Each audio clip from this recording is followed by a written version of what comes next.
Moskvada qirg'izistonlik o'zbek taksistga o'q otildi. Rossiya bo'yicha patent rasmiylashtirish markazlarida o'chirdlarning ko'payganligi haqida da'volar kelmoqda.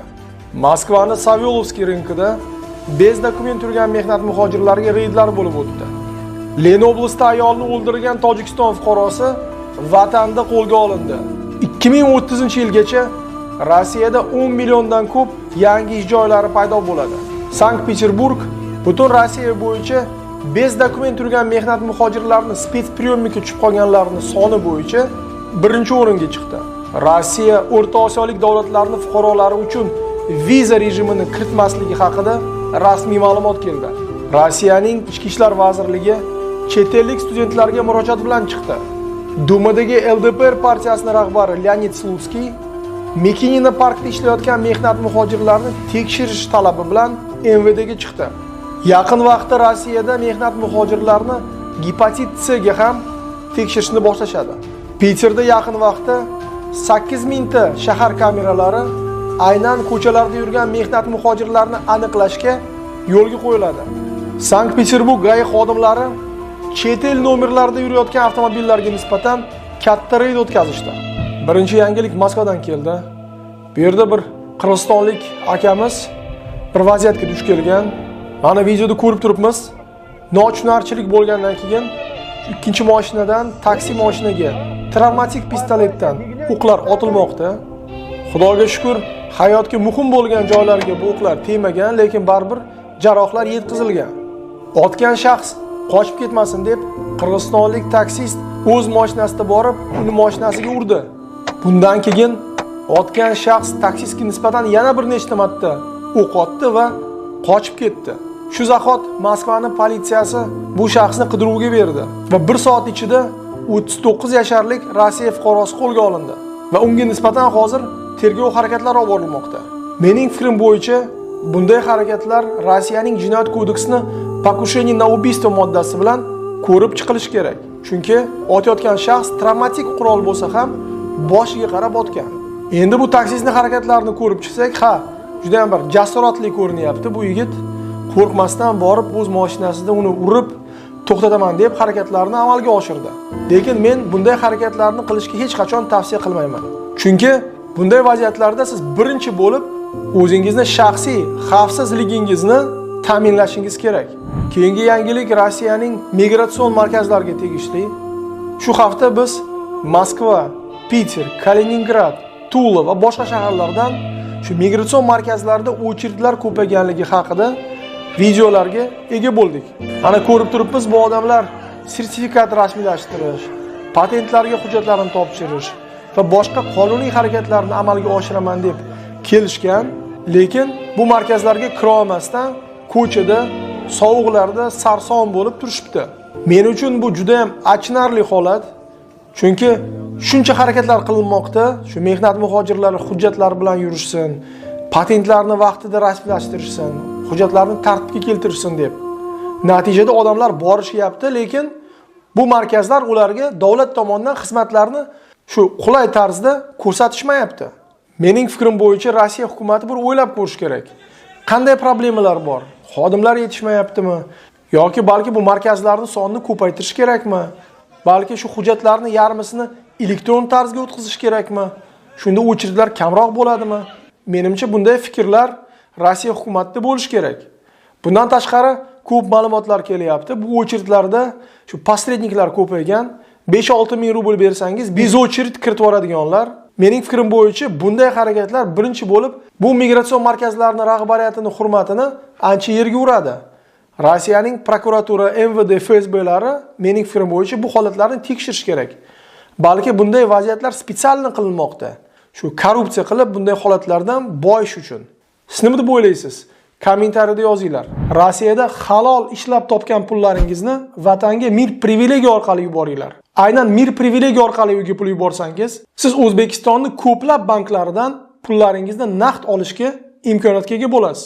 Bundan tashqari, siz mir privilegiya orqali O'zbekistonga pul yuborsangiz, siz Rossiyadagi Saxovat xayriya fondiga yordam berasiz. Ha, pul yuborayotganingizda O'zbek promokod terishni unutmang. o'shanda sizga eng yaxshi kurs chiqadi. Hozir shu yerdan Mir privilegiya ilovasiga silka chiqadi. Yuklab olinglar va yaxshilikka ishlatinglar. Keyingi yangilik Moskvaning Savelovskiy ringidan keldi. Bu yerda politsiyaning katta reydi tashkil etildi. Bu reydning asosiy vazifasi bez dokument turgan mehnat muhojirlarini aniqlash va yangi Rossiya fuqarolarini harbiy ro'yxatdan o'tganligini tekshirish. Reyd natijalari haqida bir rasmiy ma'lumot chiqmadi, lekin mening fikrim bo'yicha kamida 100 taga yaqin odamlar politsiya bo'limlariga olib borilgan. Lenoblastning Gatchinskiy rayonida ayolni o'ldirgan Tojikiston fuqarosi vatanda qo'lga olindi. Eslatib o'taman, fevral oyida shu Lenoblastda bir Tojikiston ayolni qidiruvga berishdi. Bu ayol uydan chiqib ketgan, lekin qaytmagan. Tezkor qidiruv harakatlari natijasida Fayzulla degan bir shaxs aniqlangan.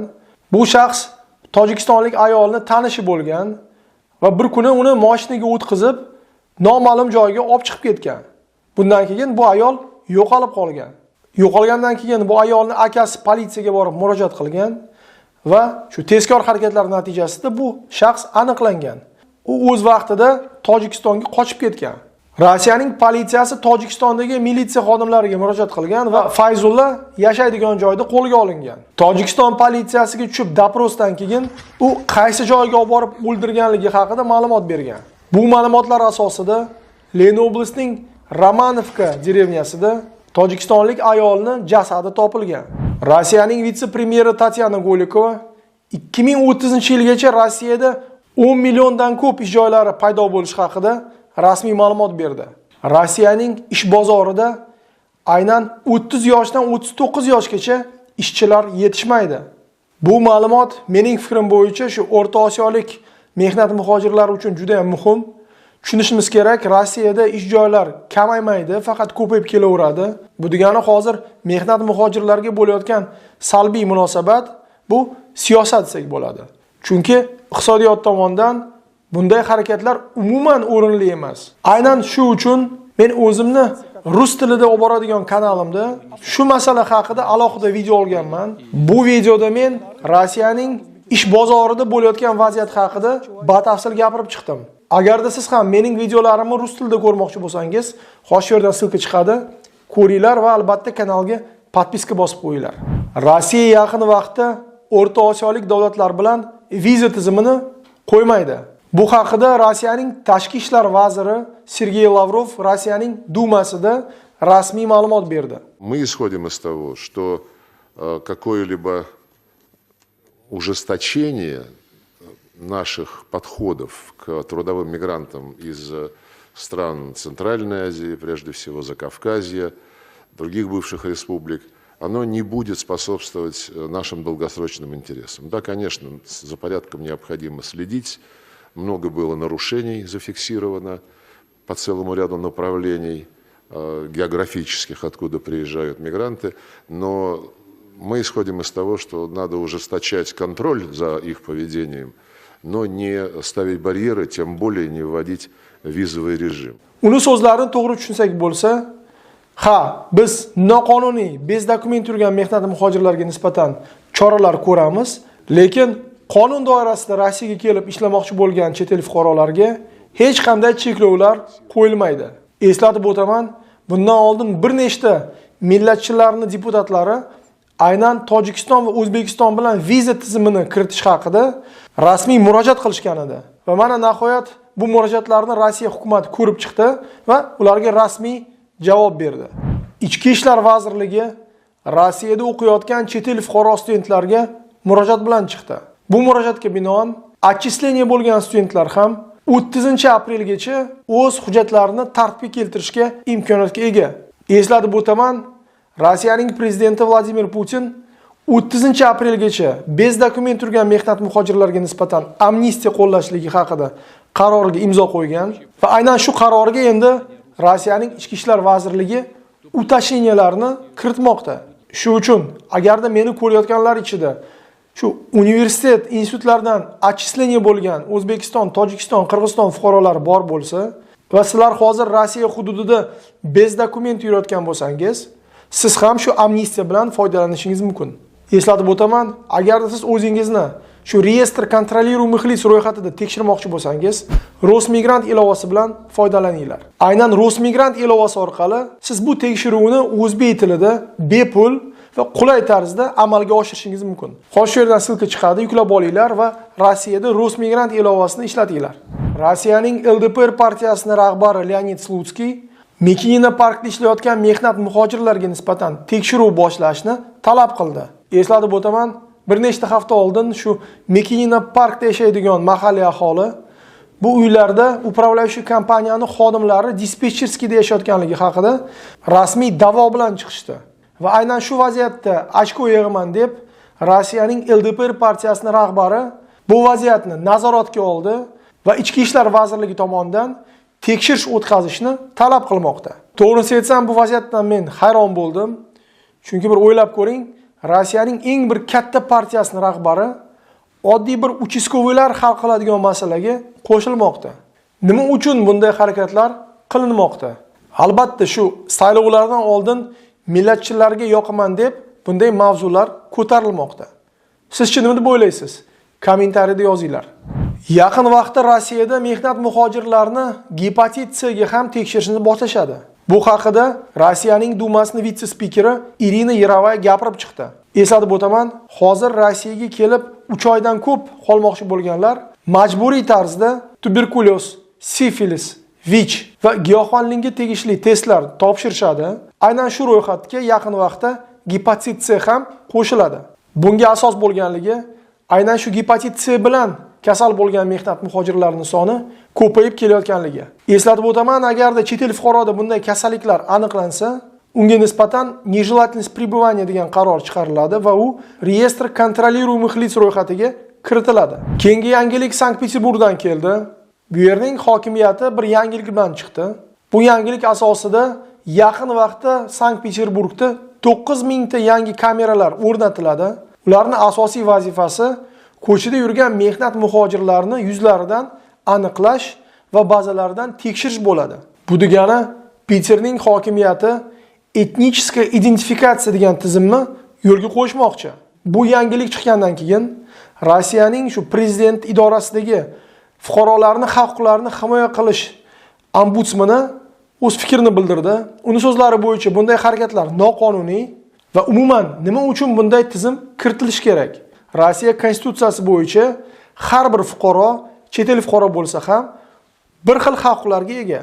Bu shov-shuv ko'tarilgandan keyin menimcha Peterning hokimiyati bu g'oyadan voz kechadi. Siz nima deb o'ylaysiz? Kommentariyada yozinglar. Reyd natijasida Sankt-Peterburg va Len oblastida 1200 ta chet el nomerlarida yurgan avtomobillar to'xtatildi va ularning haydovchilari tekshirildi. Eslatib o'taman, hozir Rossiyada ko'p shu Qirg'iziston, Qozog'iston, Tojikiston va O'zbekiston nomerida yurayotgan bizning vatandoshlarimiz va Rossiya fuqarolari ham bor. Bu nomerlarga Rossiyaning kameralari ishlamaydi. Bu degani bu nomerlarni taqib yurgan haydovchilar shtraflarga ega bo'lishmaydi. Shu uchun oxirgi payt aynan Rossiya fuqarolari shu Armeniya, Belorussiya, Qozog'iston, Qirg'iziston nomerlarini xarid qilib, har xil podstavnoy hujjatlar bilan mashinalarni minib yurishibdi. Aynan shularga nisbatan katta reyd bo'lib o'tdi.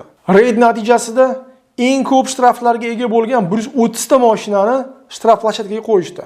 Bu degani yaqin vaqtda Rossiyaning GAIsi aynan shu chet el nomerlarida yurgan mashinalarga nisbatan reydlarni kuchaytirishadi va yaqin vaqtda Rossiyaning shu katta shaharlardagi kameralar bu nomerlarga ham shtraflarni yozishga o'rganadi. Agarda siz ham Rossiyada shu Tojikiston, Qirg'iziston, O'zbekiston nomerlarida yurayotgan bo'lsangiz, ehtiyot bo'linglar. Endi spetspriyomniklarga tushib qolgan chet el fuqarolarining soni bo'yicha Sankt-Peterburg Rossiya bo'yicha birinchi o'ringa ega bo'ldi. Peterning Ichki ishlar vazirligining rasmiy ma'lumoti bo'yicha har kun Sankt-Peterburgda spetspriyomniklariga 800 taga yaqin chet el fuqarolar deportatsiya uchun olib kirilmoqda. O'z o'rnida Moskvada esa faqat 500 ta chet el fuqarosi.